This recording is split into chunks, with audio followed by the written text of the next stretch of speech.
swipe left. Left is the good way, right? Left is matching. I'm the wrong person to ask that question. I know this. Swipe right. Left is bad, right is good. Okay, cool. I'll do that again.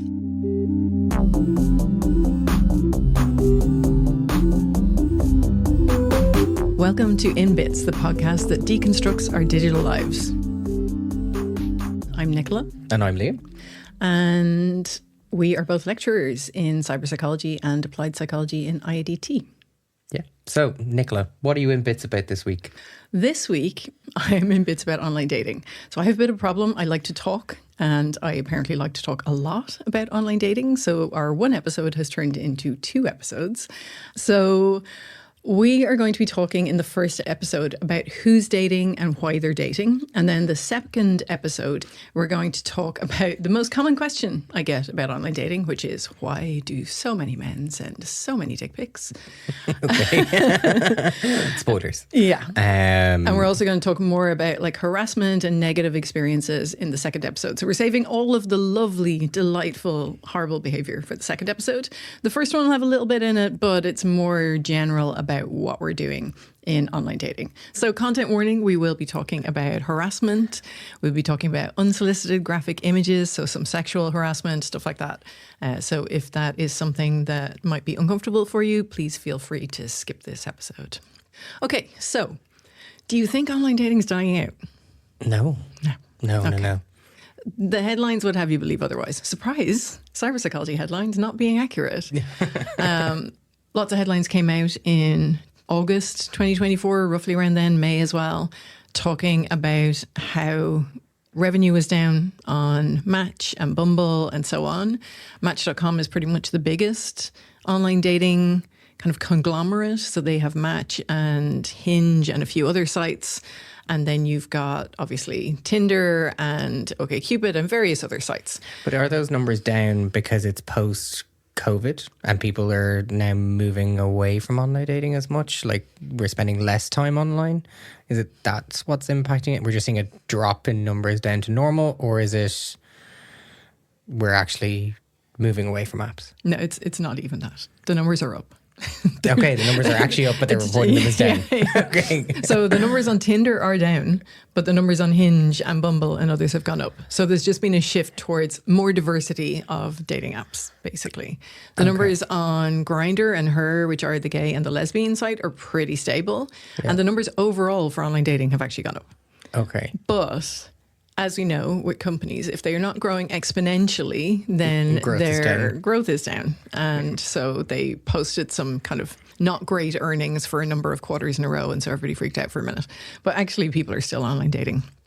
Like, it's been growing so much and the market changed so much when the apps came along. So around 2012 to 14 is where they started just taking off.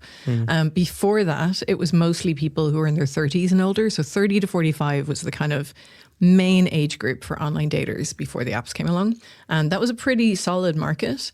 And then the apps came along and they blew it up. And 18 to 29-year-olds became the biggest group of online daters. They never really dated before because they typically had access to a lot of single people. And so they didn't really need to. And the people who dated were people who didn't have access to other single people. So they were doing it because it opened up a wider dating pool. Whereas now it's just the place that you meet.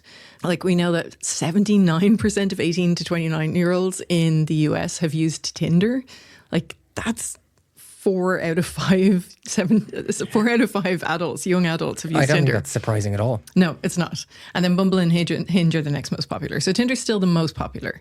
Online dating, like I said, been growing exponentially. It's now the primary way that people meet, by far. The primary way that people meet. The next most popular way is bars and restaurants, which is also up a bit on what it used to be. And then friends, which is down quite a bit. Every other method of meeting is down on what it used to be. So meeting through family, friends, work, unsurprisingly, given the Me Too movement, like meeting at the workplace, not always the best way to meet these days. So this is the standard, most mainstream way to meet. That does not mean that people enjoy it or like it. Well, it's convenient. It is. Well, it can be. Oh, yeah, it absolutely can be. So I've met my husband on online dating, so we'll get into that when it's appropriate.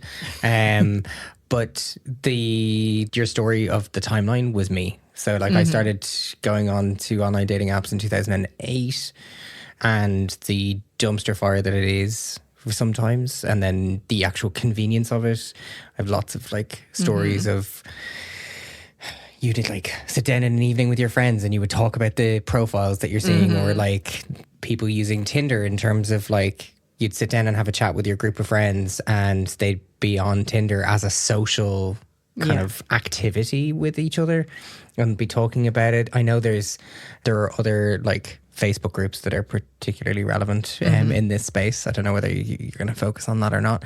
Not so much this time, but we may come back to that because there's research starting to come out in some of those. Okay, definitely. Like, I think we find an entertainment aspect to it. There's obviously the gamification aspect to online dating as well.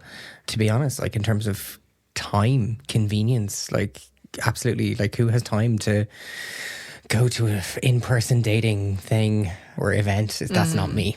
That's definitely not me. Yeah, although a lot of people are trying those out again now, but there's a limited number of people at them, and it depends where you live. Like some places, there's a limited number of people. So once you hit 30, only about 20% of people are still single.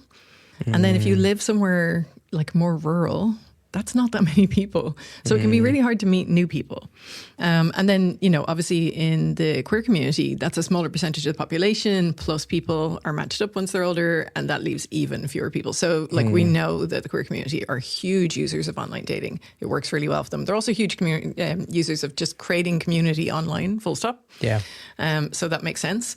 But they've been like early adopters of online dating for a long time. Oh, yeah. But it's starting to even up because it's just so mainstream now. It really is. So I tried online dating as well. That was how I got interested in this. This is my research area. I absolutely love it. I find it fascinating. I'm just very glad that I'm researching it and not doing it at the moment. Yeah. But I started online dating probably around 2008 as well. Okay, same. And I was using the traditional sites because obviously Tinder didn't launch till 2012. So I was using like The Guardian Soulmates, and the Irish Times had a dating site that was actually another dating site kind of tacked on to the Irish Times. But I kind of thought like, I'll meet people kind of like me who are interested in social issues and current affairs and stuff. I did not meet my husband through the dating sites. I gave up on them and quit them and then met him a couple of weeks later. Okay. But it was interesting. Like if we go back to that time period, so like for the LGBT community, like, or for us, it was like Grindr was the only one, or it was the predominant one for like relationships rather than just purely hookups. The Plenty of Fish and Match, they were the ones that kind of I remember. Yeah. And they all had their own like niche element that you could have. Like I think geolocation was the kind of one for Grindr really that then exploded for everything else. It was a dynamic space. It was. It was not as much of a dumpster fire back then, I think, as it is now. Really? Well, in my experience, but maybe my experience was different. I think in college, it was certainly, no, it was still very similar and reminiscent of what it's like now. Really? I don't think a lot of people were looking for it. I suppose it depends on what people were actually looking for or seeking. Yeah. When I was in college, I met no significant other or partner, anyone on those apps. Okay. I actually, through the traditional methods of clubs and societies in college, friends of friends. I thought you were going to say bars, clubs and bars. no, clubs and socks. Not that cool. Nights out with those clubs and socks, and then referrals of friends, so like trusted people you would know, and then everyone would have discussions about the apps and like how no one was being successful on them. And I think maybe it was just we didn't know how to use them properly.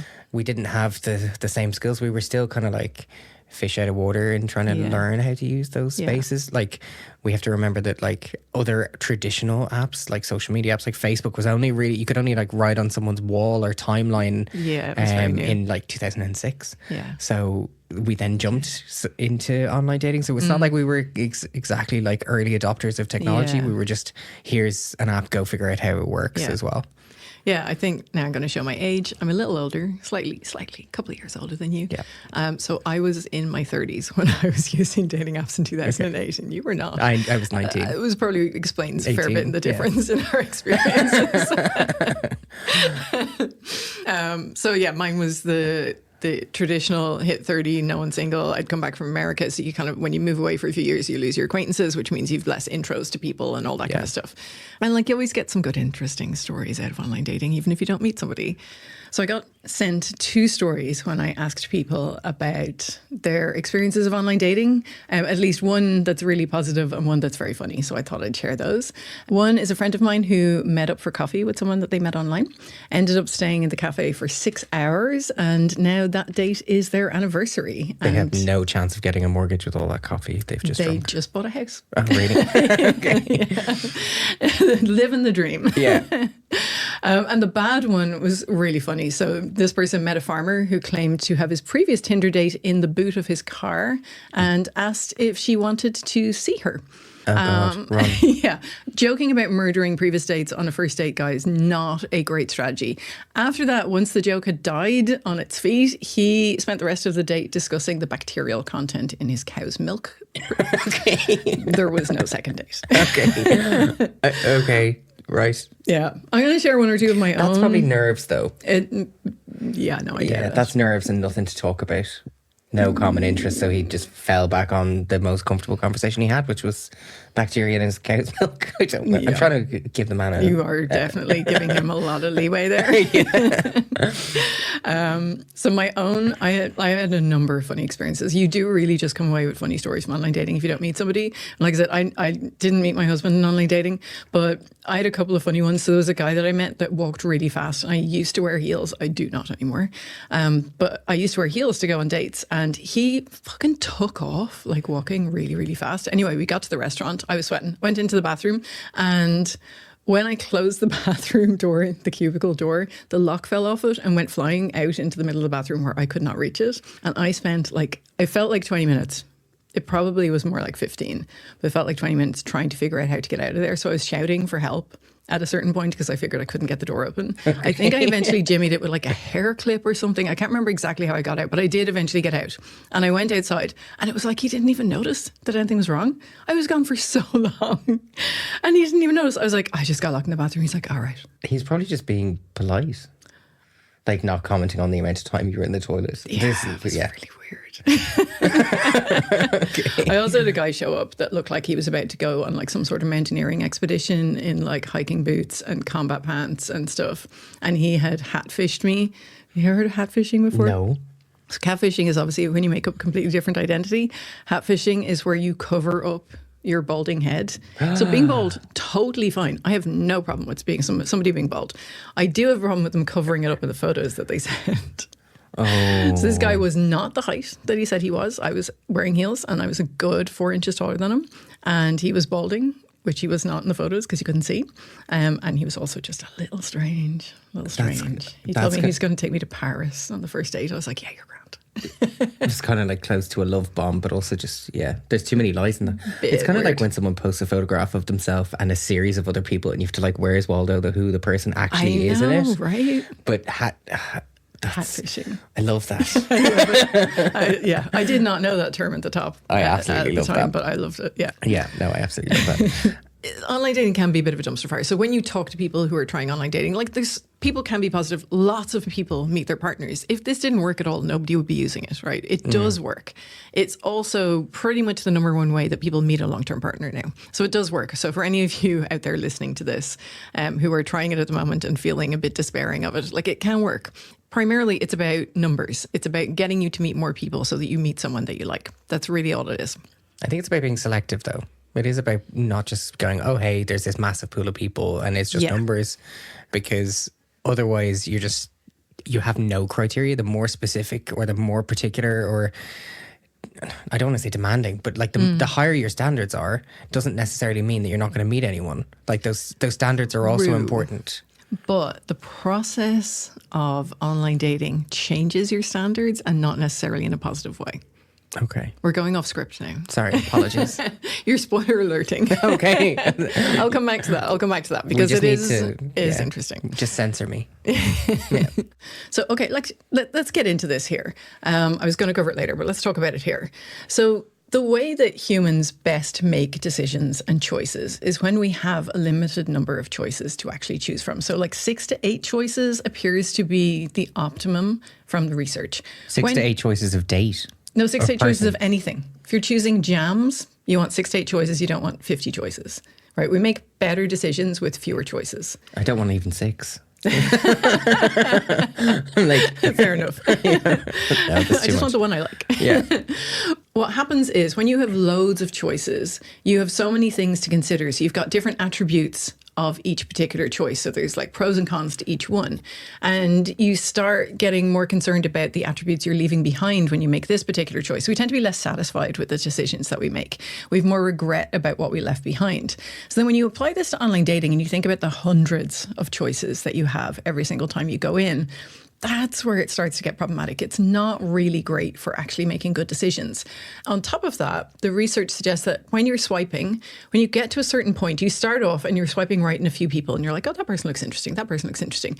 The further in you go, in around 20 or 30 swipes, you start to get pickier and pickier and pickier because you think, well, I really liked that bit of that person and that bit of that person and that person's job. And that guy was kind of tall. He was cool. And that was nice about that person. And you're thinking the perfect one who has all of these great bits will come along soon. Okay, so you're delusional. So you're delusional. Sorry. Yeah. Online dating makes us delusional. Okay. But you keep thinking that like perfect person will come along. And so you stop swiping right in people. So it's actually not very good for actually making decisions. Yeah, no. I think if you were continuously swiping, God, left or right, whichever way, if you're looking for that perfect profile, I think you kind of have to be a bit realistic and know that that perfect profile doesn't really exist. Yeah, but the dating site is set up to make you not think that way, unfortunately. It's the gamified aspect too, isn't it? Yeah. So even when people go in with realistic expectations, it changes the way they think. They get a sort of shopping mentality. They start to commodify other people, which they don't like. But they also commodify themselves, which they don't like either. Like there's a lot about it that feels not very human in some ways, and kind of transactional in some ways. It is transactional. It is. It is. It doesn't have to be a bad thing, but it can be. So, what are people getting out of it and why are they doing it? There are so many motivations for dating online. So obviously, when you think about it, everybody thinks about relationships and sex. Like they're the two things that everybody thinks everybody's online dating for. But there's a lot of other reasons. So the main one is, traditionally anyway, has been that people didn't have access to a lot of other people. And so online dating basically expands your dating pool and the available people. That is a bit less of the main reason now because so many different kinds of people are dating online. So like when you get into your 30s, not as many people are single. Only about 20% of people are single. And so your dating pool is greatly reduced. And so traditionally people would have started online dating to increase that dating pool. But now like 18-year-olds are using it and they have quite a wide dating pool. Like they're in college or they're working and they're meeting lots of new people. So that's not really as much of it anymore. People are looking for someone who's similar to themselves in terms of like their values, their attitudes, their interests, that kind of thing. That's very, very similar to offline as well. But there's a lot of reasons for dating online, more than you'd expect. So when researchers ask people, what are you getting out of this?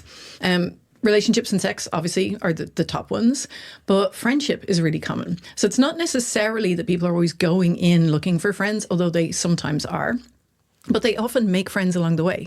So often you'll meet someone and you'll like them, but there isn't an attraction there. So there's a social attractiveness, but not a romantic attractiveness. I know so many people who have made friends through online dating. Yeah. Where they go on a first date and it's just flat, but they actually end up being friends. Like I know people who have like moved in with mates and stuff. Yeah. Completely common. See, that's brilliant. Yeah. And that's actually really common, particularly in the LGBTQ plus community. Community and belonging is also a reason, again, in that community for using online dating. So if you are not out, or if you are newly out, or you don't have a community around you, maybe you've moved somewhere where you don't know many people, it's a really good way to meet people. And people are generous. They help each other out. They introduce you to more people within the community. And it actually creates a sense of belonging. So it's really useful for a lot of people for that. People also use it for entertainment, to alleviate boredom because it's fun. They'll do it with friends sometimes. They'll do it a little bit of peer pressure. Everybody's doing it. They feel like they have to as well. Out of curiosity, like what's in there, what's going on. Also, though, ease of communication. So we have this idea that there is the true self, the true version of us that exists psychologically, but isn't always expressed in the real world. And some people find it much easier to express that true self online.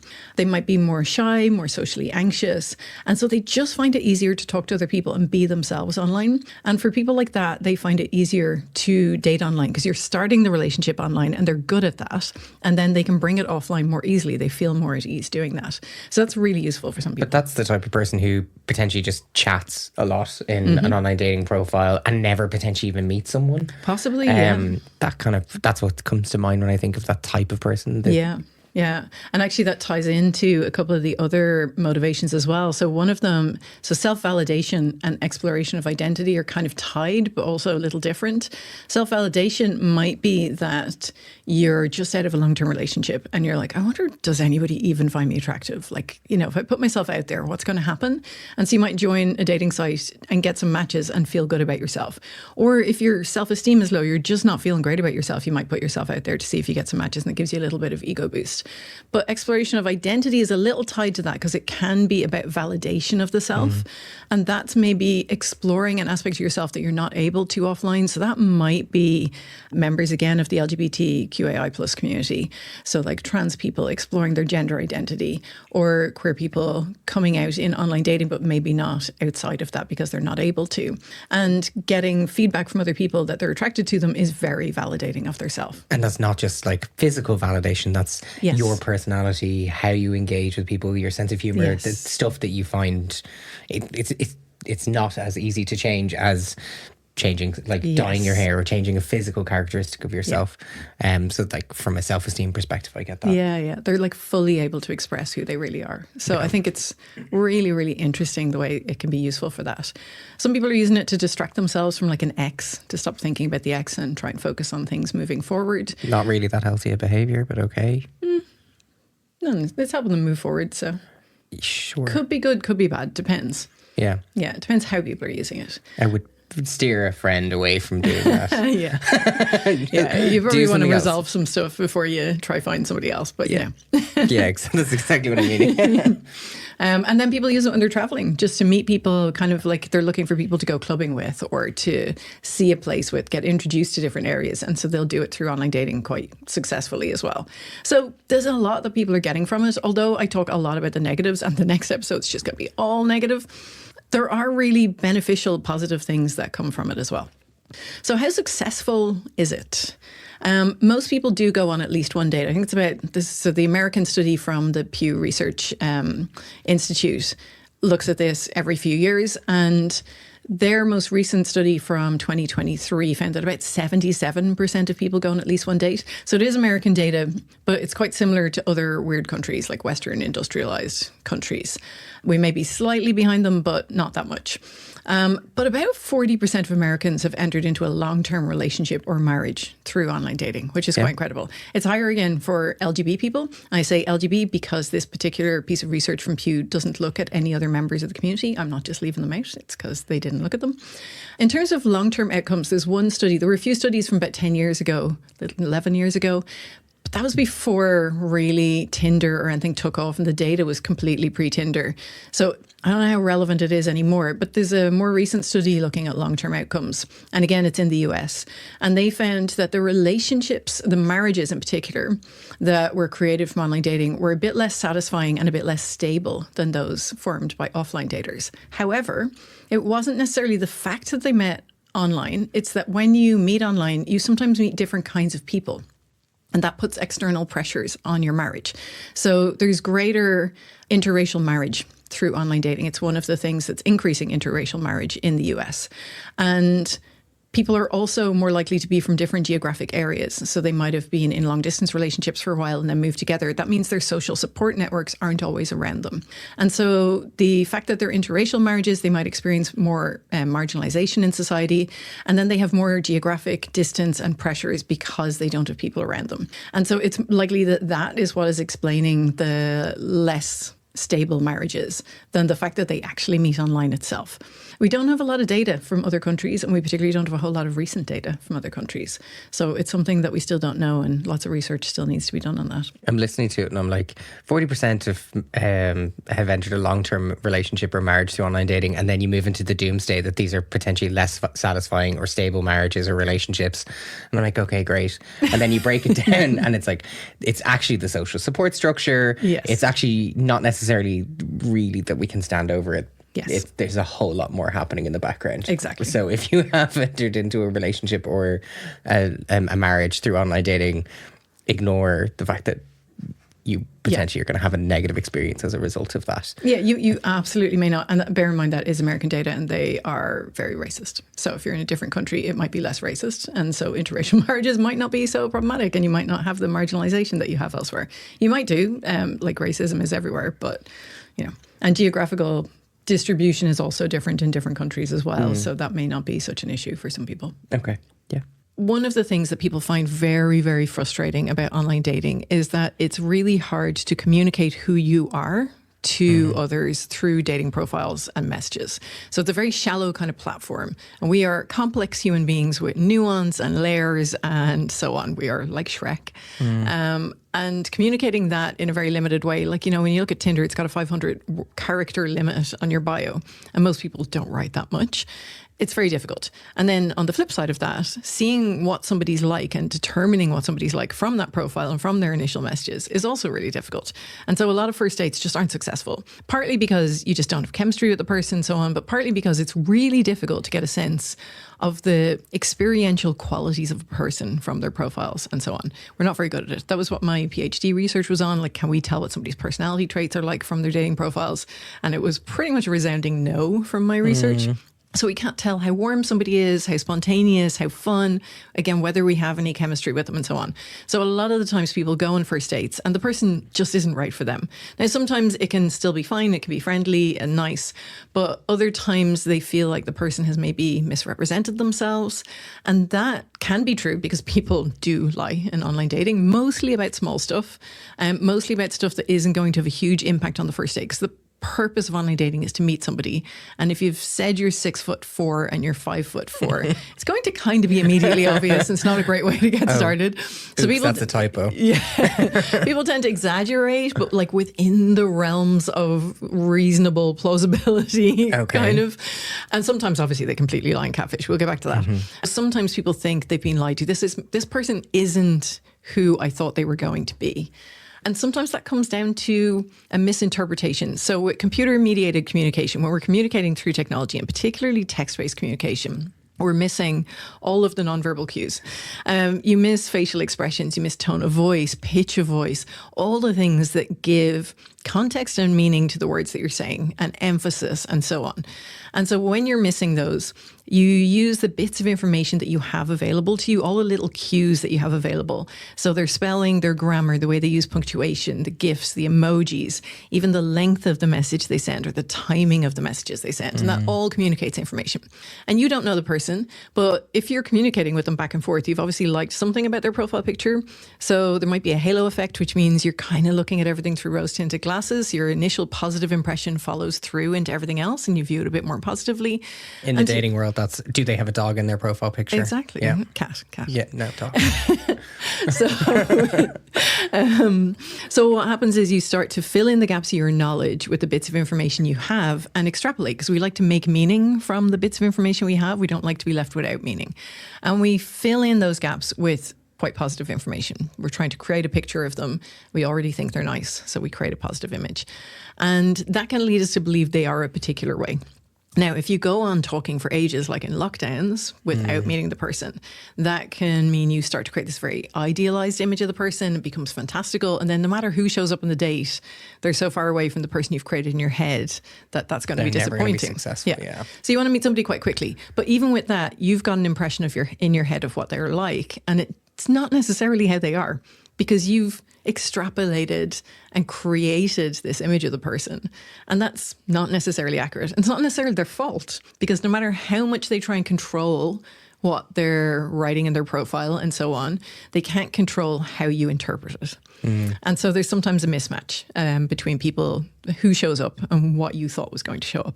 And sometimes that's really not deliberate. It's just like a mismatch of perception, I think. So there's that, which that's just feels more like kind of you're wasting your time sometimes, like you're having all these dates, they're not successful, the person isn't who you thought they were, there's no chemistry, etc. So that can just get a bit tiring, I think. No, but I think it's important to talk about how that halo effect may not also be false. So that person might have positive photographs, they might have photographs with family, friends, they might have photographs with pets, they might have photographs where they show their activities, they go hiking, they're enjoying it, and they're clearly trying to convey that side of their personality. And you may inflate or create this picture that they're caring, they're kind, they're active, they like pets. These are all the tick boxes. You're like, bingo, bingo, bingo, great. If the halo effect or the picture that you create of that person might be accurate to a point, but if you allow yourself to wait too long to meet that person, like you've said, that might just begin to spiral and it'll go off the rails a little bit. Yeah. Like when I first started dating my now husband, we would chat on the apps, and what I actually paid attention to was sense of humor in terms of personality. Like I'd be chatting to other people, not really as much, and then I would always be like, I want to go and talk to this person because of their sense of humor. We kind of almost got into that halo effect aspect because I cancelled our first 5 dates. Yeah, I know. I'm not a good person. So like the fact that it actually made it to a first date was actually very interesting. But then the halo effect or the inflated aspect of their personality that I had paid attention to. So sense of humor was a massive thing. Like I was laughing so much. And then like we spent the entire time connecting about the other stuff that we had chatted about and kind of similar interests. So it wasn't too long before it was actually probably about 2 months. Oh, wow. Yeah. So, but like I cancelled, but I kept coming back. Yeah. Because I was like, there's no other person who I actually wanted to interact with as well, which is a little bit romantic. So halo effect doesn't always necessarily have to be bad, I think. No, it doesn't. Absolutely not. And the hyper-personal communication where you're talking for ages and you build up that idealized impression of the person doesn't always happen. It really depends how you're communicating. And sometimes it can be real. The main problem is that we think that more information about a person is going to lead to more liking. And most of the time, it actually doesn't. Most of the time, it confirms that the person isn't somebody we like until it's a person where that information does confirm that we like them, which obviously happened in this case, which is very sweet. Which is very nice, but it doesn't necessarily mean that it's every single case. Because it can even happen in long-term relationships. If a couple are in a long-term relationship and they mainly text rather than video chat, they can also build up that false impression of the other person. They forget what they're really like and they start to build really idealized impression of them. And when they meet in person, their relationship satisfaction goes down. So it's not just people you don't know. It can be people you know as well. It's really fascinating, which just goes to show that like statistics and averages are like across a population. This is what mostly happens, but there are always outliers in that. Even like we did long distance as well at one point, and we communicated via like a shared server to watch films together because like nerd, like video chats, trying to keep like obviously I'm aware of all the concepts of like CMC and like more or less visual cues. Like you have to have a strong GIF game. Yeah. Like all of these things that keep your communication kind of fresh and interactive, they're all important in the early stages of dating as well. Yeah. So it doesn't become this like monotonous back and forth of, hey, how are you? Yeah. Hey, how are you? Yeah, I'm fine. My day was fine too. Yeah. Because that's obviously just stale. Yeah, absolutely. Yeah. Okay. It's a shallow form of getting to know somebody, and it's not always accurate, and people get very frustrated and not being able to get to know somebody. Some researchers have tried different ways of making it more social and interactive and more natural as a way to get to know each other. So they've tried stuff like gaming together, which is actually quite successful. A lot of people actually meet online through gaming. They've tried like walking around a virtual gallery together and chatting about the paintings on the wall, which actually increases social liking. Not necessarily romantic liking, because you don't know whether you're going to have chemistry with somebody, but it increases social liking, which means that the first date is more successful. Just generally, you're going to like the person more. So there was one really interesting piece of research by Zytko and colleagues where they looked at trying to create better conversations between people, or kind of a prompted discussion interface to start conversations between people that might let them get to know each other better. And they specifically looked at this to help women make better assessments of whether they might like to meet somebody or not. So the aim was to create a couple of different options. So they had the open conversational option, which is like a normal dating site where you have to think of something to say and talk to the other person. And then they had two prompted discussion interfaces, which were based around first date scenarios. So they had a number of stories about first dates, and you had to indicate your agreement or disagreement with what was happening in those stories. And then you had either an interface where you were talking to somebody who had agreed with you about the story or who had disagreed with you about the story. Okay. And what they found was the prompted disagreement interface. First of all, women did not like it, right? Because sometimes guys get mad if you say they're wrong about something or you disagree with them. And so women had a lot of experiences in the past where men reacted very poorly to being disagreed with. They use this quote in the paper, and it really comes back to this, that men are afraid that women will laugh at them and women are afraid that men will kill them, by Margaret Atwood. So women didn't like this prompted disagreement variation. They preferred the prompted agreement variation. They thought that that would lead to much more interesting conversations because it gives you something to talk about. But you also don't want to start off any form of romantic interaction by disagreeing with someone anyway. You're always going to come up against it with that. Now, the men preferred it to women. They still prefer the agreement one more, but they prefer the disagreement ones because, and this is a quote from the survey, it could allow you to filter out the crazies. They could see how people disagreed and filter people out from that, which is quite interesting. The agreement interface did provoke better decisions for women, but not for men. Men liked the prompted agreement interface because it saved them having to think of a topic for conversation. So it sort of saved them time and energy for that. But they also felt that it gave them like a perceived advantage for self-presentation. So they basically interpreted it as having already agreed on the topic was emphasizing compatibility. So it was kind of like they'd already got a match. And so the prompt was seen as a way of helping men to showcase their compatibility and therefore their attractiveness, which is not what it was doing. Women saw it as a way to open up an interesting conversation and a more stimulating conversation, and it allowed them to make better decisions. So yeah, there was a little bit of a mishap with how it actually functioned. The motivations are different. That one is deceptive, or it can be perceived as deceptive, and like I'm gonna encourage a match. The other one is actually like information seeking in its motivation. They're very different. They are. But it also comes down to a fundamental difference in how men and women perceive bits of information. Men and women pick up attraction cues differently. Men tend to overestimate how attracted women are to them, and women tend to seriously underestimate how attracted men are to them. So men will take you agreeing with them as indicating attraction. They will also take you being nice to them as attraction, hence them hitting on so many waitresses and servers and people working places where you have to be friendly to customers because they're like, oh, that person was nice to me, they must be attracted to me. Whereas women tend not to do that. I don't really know what to say to that. Yeah, I know. It's just the straights. the straights being straight. I think the first one of like women just had to agree because they knew what men were going to be like in that sample. Like it's obviously going to be isolated to one small group of men, and we can't generalize that every single man is going to get angry if you don't agree with them, because that's not the case. But in these dating scenarios, the attractiveness cue of you agree with me, therefore you like me, therefore you physically are attracted to me is significant leaps to make in a short space of time. A plus B equals Z. It's problem. Yeah. So it could be that you're misreading cues. It could be that it's just a really shallow form of getting to know somebody. So like it's not great for that. And we haven't really found scalable, better ways of doing it. So like I said, all the different bits of information are important. Things like message length, timing, all the bits of information that we give away accidentally rather than on purpose. So we know, like, for example, that a lot of first messages from men to women are extremely short. Like I think the median length in one study was 12 characters. 12 characters. That's basically, hey, how are you? Yeah. Exactly. And like 25% of them were 6 characters or less. Whereas women's was like, how are you? Hey, exclamation mark. Women's were 122. That was the median. So they were writing quite a lot more. And women get a lot more messages than men. So they're going to answer the ones that have a bit more in them and have made a bit more of an effort.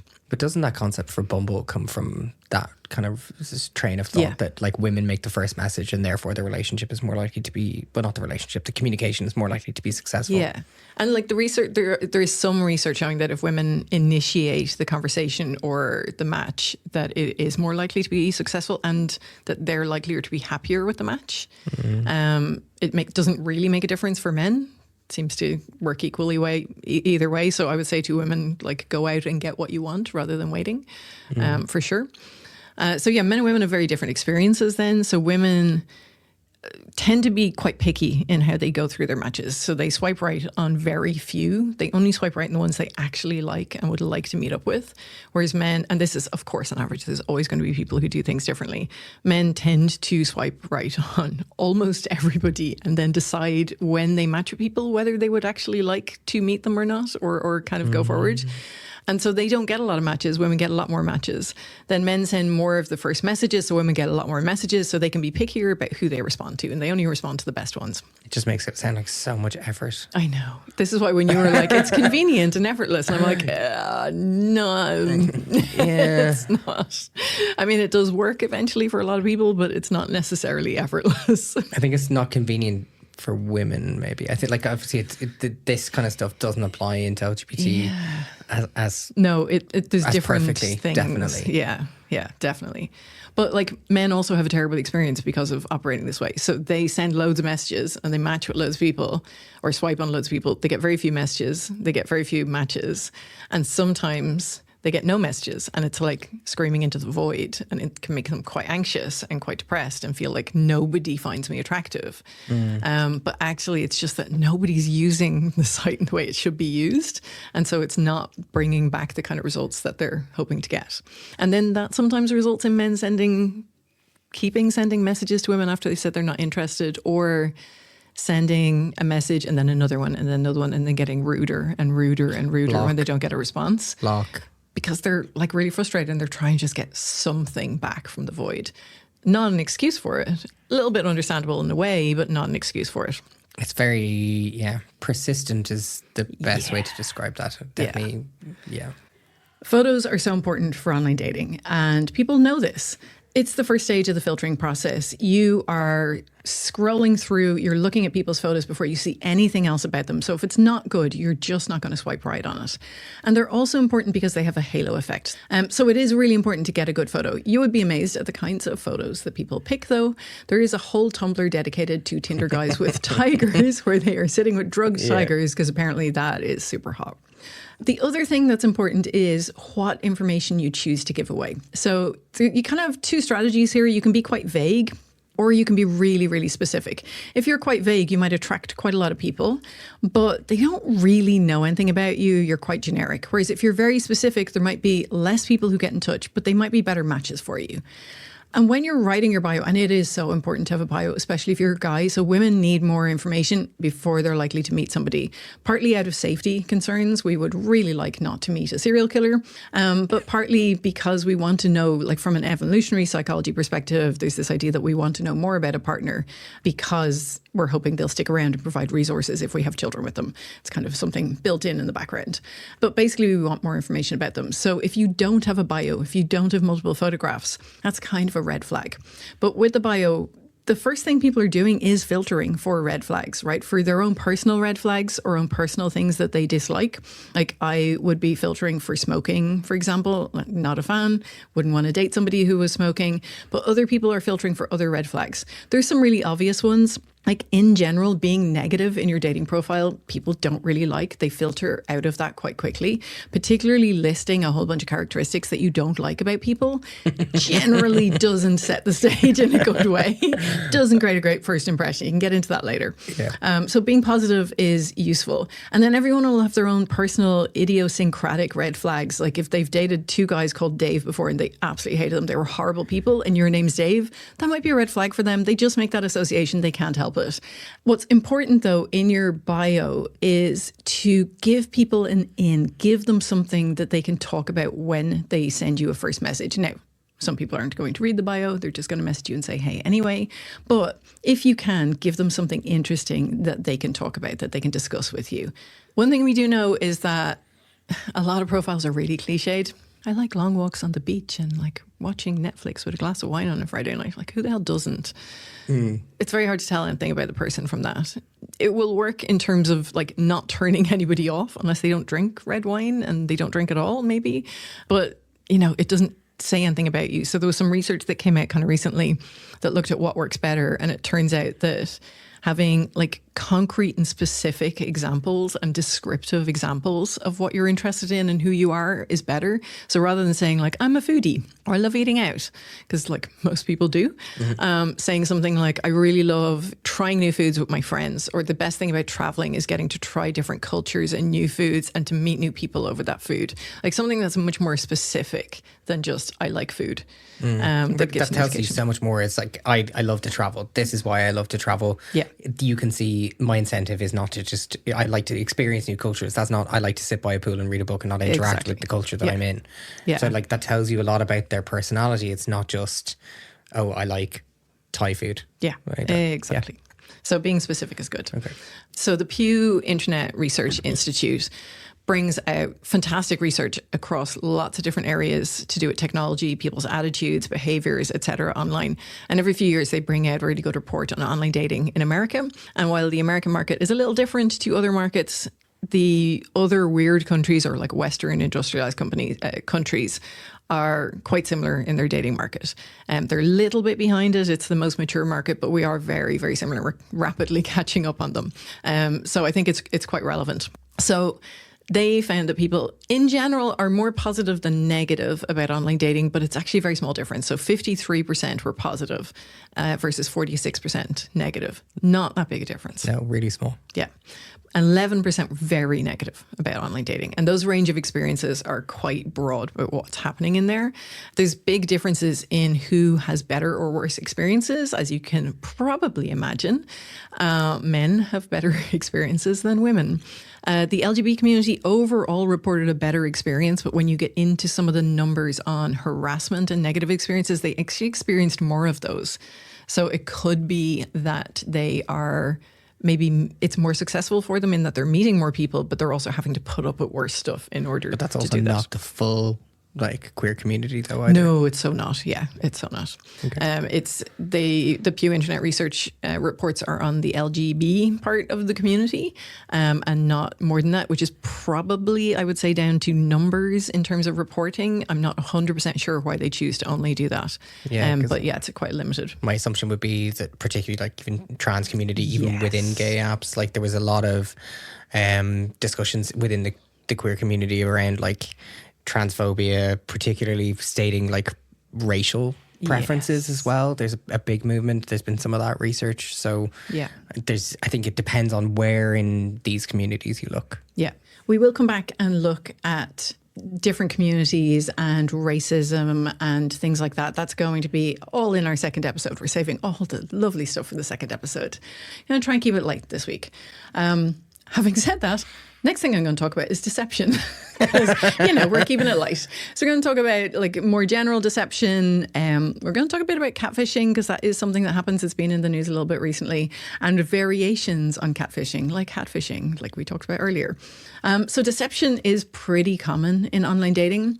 Mostly small kinds of deception, because people are trying to find that balance between presenting themselves as they are, so that the person who shows up in the first date is themselves, and trying to create like a attractive person. But sometimes it does go a bit further, and people do catfish or versions of it. So catfishing is when somebody creates an entirely fictitious profile. It's an entirely different person to who they really are. Might be a different gender, might be different sexual orientation. Right. It could be anything at all. They often have a suite of characters to back it up. So they'll have friends or family that they've created as well. And they may not intend to hurt somebody, but they may get into relationships with people online that become very in-depth. The other person feels like they have this incredible relationship with them. But they're not talking to the person they think they're talking to. And that's very distressing. It's very hurtful. It can ruin people's sense of trust in others. And so it does cause harm even if the intention isn't there. Like building a relationship on a foundation of a really significant lie is problematic, definitely. And especially when it gets into something sexual, because then you have real issues with consent. The person isn't consenting to what they thought they were doing. Oh, God. Yeah. So, yeah, it's so problematic. Kitten fishing, I love the name of, is not that you make up an entirely different character, but you change significant aspects of who you are. So you might put yourself on a dating site and you might call yourself Liam, but you might be like a really, really wealthy investment banker instead of a lecturer. Where does the connection to kitten fishing? Because kitten fishing makes me think that there's just guys with loads of photographs of people surrounded by kittens. No. It's like catfishing is the grown-up version. Kitten fishing is like the baby version. Okay. So you're not changing everything. You're just changing bits. I much prefer my definition. Yeah, I know. I like your vision. I would totally fall for kitten fishing if it just involved having pictures of you with loads of kittens. Yeah, I'm allergic to them. It's never going to happen. But no, it'd be puppy fishing for you. Puppy fishing, fun. Woke fishing is pretty much as you might imagine it is. So this is where you might be attracted to someone, and so you say that your political identity is quite liberal and you're interested in women's rights and Black Lives Matter and various things like that. And it turns out that you actually aren't. At the worst, you might be like a Trump voter, but at best, you might just not care at all. And for someone who really is into those things, they generally want to be with someone who cares at least a bit about them and is interested in them. Mm-hmm. And so finding out your person, a significant part of what you liked about the person isn't actually true at all. There's so much social psychology theory behind that. And there's not enough time, essentially. There is not enough time. You cannot, if someone really does not align to your moral values, you have to make a conscious decision as to whether you're going to put aside your own values for that person. Yes. And if you can't, the relationship isn't going to work. Yeah. And that's friendships. That's not necessarily romantic relationships. That's everything. Yeah. And then hat fishing, which I talked about earlier. And there's other kinds of various fishing where you're basically just hiding or pretending that you're somehow different to yourself. So yeah, there is a bit of that, but it's not everybody. Just be careful that, particularly with catfishing, that if someone won't, at the very least, video chat you for a significant amount of time, or at best meet you fairly quickly, because catfishers obviously won't want to do that. Now with AI deepfakes, it's getting easier to create like a short video. It's not great yet, but it's getting easier. That's why like chatting back and forth for a significant amount of time is quite important. But preferably meeting in person to see that they are who they say they are is definitely important. So I find catfishing really interesting. And it doesn't have to be this very elaborate detail or like kind of similar to like minor changes that we might make to deceive someone else. So I put out a post to ask people to tell me about some of their positive and negative stories. A guy came back to me to tell me about a potential catfish, or what he views to be catfishing. So he says, a girl that I met online, we were talking for about a week or two before we met on after we were chatting on Tinder. We met up, we went for a coffee and a walk, and she actually looked completely different to her profile. He says, and I was like obviously going to continue the date with her and everything, but yet it did not look like her at all in the photographs. And without sounding like an asshole, I was like, her body shape wasn't the same type that was being advertised online. So that's kind of a thing that I find women sometimes do. Interesting. So that's like kitten fishing. Yeah. Slightly different to what you expected. The language isn't great that he's used. Yeah. We'll sideline that. But like, will we? But just in terms of the focus on catfishing, like that's deceptive. Whatever the motivations for not having recent photographs, we've chatted about recent photographs on profiles and why that's important. I can like kind some of the older research, there was a really good older research project that actually brought people into the research location. So they got them to submit their dating profile photos, and they looked at their profile, and then they got their passports to see what age they actually were. They took photos of them, they weighed them, they did a bunch of different things like that, and then they compared their dating profile to the actual information. And they found that women, going to be the same. Yeah, women were more likely to use older photographs. Okay. Men were more likely to say they were taller than they were. Particularly as they get closer to 6 feet, they're more likely to say they're 6 feet. Men who are actually 6 feet are less likely to lie about it. It's quite interesting. But the bell curve is almost exactly, I think, 2 inches taller across the whole curve. I have no idea how tall I am, and I really don't care. Well, apparently it matters. That's what guys say in their profiles all the time. Yeah, sure. I want to talk a minute about breaking up. Even though we're talking about online dating, people do some of this stuff, even if it's online dating, even if they aren't necessarily like dating the person yet. Breaking up in general increasingly happens over tech, right? Like so many people break up with each other over technology, or had somebody break up with them. Online disinhibition makes it a little bit easier. So the other person's invisible. You can't see them reacting. You don't have to deal with their emotions. They can't see you. So it's easier to say to them what you want to say, to maybe open up about your feelings if you're actually giving an explanation. But what's really common, and particularly in online dating, is ghosting. And this is cutting contact without any explanation whatsoever. Super common with both online and offline dating. Also with friendships, like in so many different places, people ghost each other. It's unbelievable. So I have a really good ghosting story from a woman. She says, I went on a few dates with a guy just before the first COVID lockdown. Yeah, so thanks for bringing that memory up. He then stopped talking to me after a few days. And I remember we had been on a few dates early on. And after we'd gone on 1 or 2 dates, I actually called him out on it. And I told him that it made me feel really shit. And he eventually came back and apologized and said he wouldn't do it ever again. Then within maybe a week, he ghosted me completely and I never heard from him again. And he just completely cut off all contact as if I had never existed and we were planning on going on more dates. And that's what's interesting. I think it's the fact that I called him out on his shit and then he continued to do the exact same thing despite apologizing for it and acknowledging that it made me feel like crap. Yeah, the reasons people do it, like it's an avoidance strategy. It's easy to do. It's very convenient to just not talk to somebody rather than just saying, hey, listen, I'm not so interested. But it's also about avoiding conflict. Some people are really bad at dealing with conflict. I'm total conflict avoidant. But just send a message. Like you're behind a device. Like I wouldn't feel remotely bad about sending a message to someone and saying, well, sorry, I'll get it's into why not going to somebody work. might. Okay, but yeah, sorry. In this particular case, it probably should. He probably doesn't want to be called out in it again. So that's probably it. Okay. It can be about avoiding conflict. It can also be about avoiding intimacy.